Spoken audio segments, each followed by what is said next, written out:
जय श्री राम। जय बागेश्वर धाम। बागेश्वर धाम की जय। बालाजी महाराज की जय।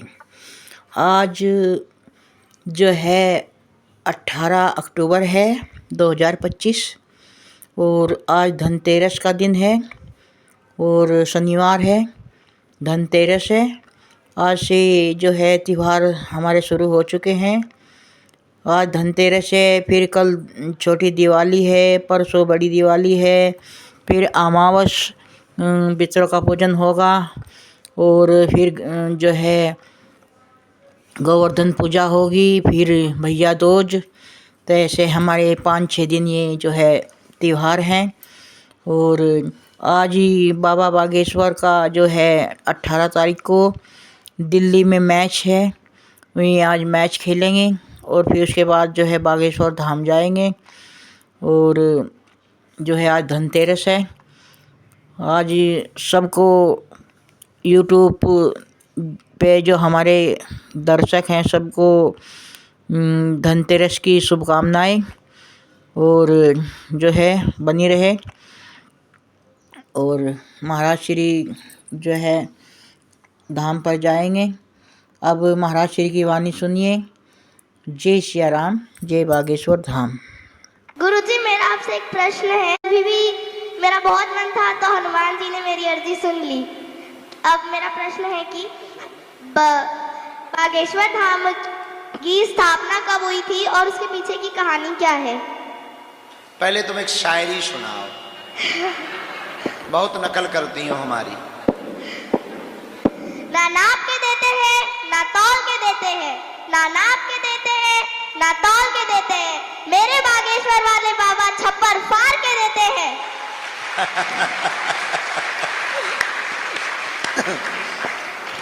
सुनो, पूज्य श्री की थी उत्तराखंड के बागेश्वर जिले में जो बागनाथ मंदिर है, वहां पर जो महादेव विराजमान है, उन्हीं के जैसे स्वरूप के महादेव, उन्हीं की जैसी तीक्ष्णता उसी काल के बागनाथ मंदिर जो उत्तराखंड का है, उसी समय के बाद की समकक्ष की स्थापना बागेश्वर धाम की मानी जाती है। लोग तो कहते हैं, हमने जो दादा गुरुजी से सुना कि सन्यासी बाबा ने अपने गुरुजी के द्वारा करवाया था, उनके गुरुजी ने वहां छोड़ा था। बहुत, अब लगभग हमारी दरबार की पीढ़ी हो गई 3, राम 2 3, 6वीं 7वीं पीढ़ी पुरानी बात है। 7 पीढ़ी हो गई है, उसके पुराने की बात है ये। अब 7 पीढ़ी में यदि 70-80 साल ही, 8 पंचे 40, 300-400 साल पुरानी बात हो गई है, तब की स्थापना है ये बागेश्वर धाम मंदिर की। 322-23 साल तो सन्यासी बाबा को हो गए, 23 साल, 323 साल हो गए हैं सन्यासी बाबा को जीवंत समाधि लिए हुए। तो गड़ा गांव पहले गढ़ था, 7 गांव के राजाओं का एक मुखिया वहां बैठता था, इसलिए उसको गढ़ कहते थे। अपभ्रंश होकर बाद में उसका नाम गड़ा हो गया। गढ़ था, वहां के जो गौड़ राजा थे, वहां के गौड़ राजा के कुल पुरोहित श्री सन्यासी बाबा थे, शुक्ल वंशीय सरयू पारी ब्राह्मण। गोरखपुर के पास मामखोर नामक गांव से चलकर गढ़ में आए थे, गड़ा में, जहां आज वर्तमान में गड़ा कहा जाता, वहां चलकर आए थे। उस राजा ने, जो गौड़ राजा था, उसने तलवार से, तलवार की धार देखने के लिए गाय को काट दिया था। उससे रुष्ट होकर के सन्यासी बाबा ने प्रण लिया था कि जब तक इस राजा का विनाश नहीं हो जाएगा तब तक हम अन्न जल ग्रहण नहीं करेंगे और तप करेंगे हनुमान जी का।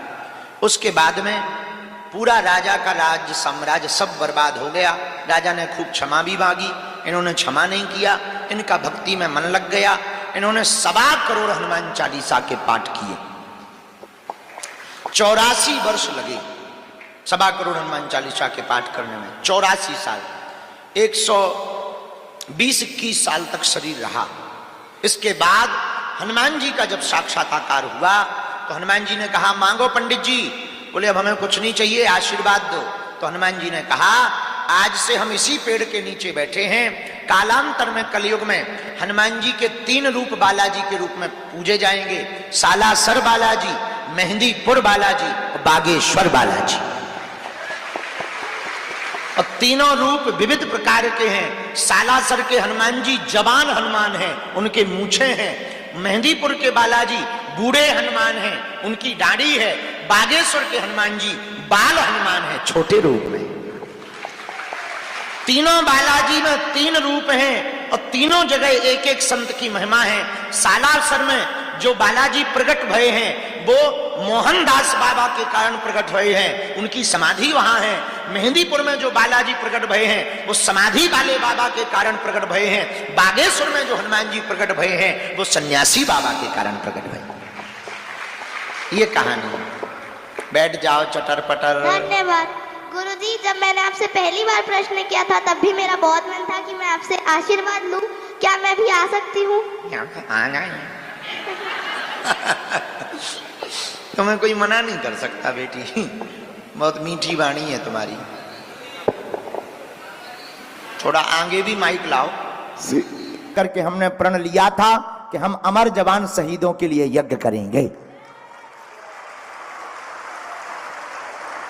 बोलो जय सिया राम, जय सिया राम।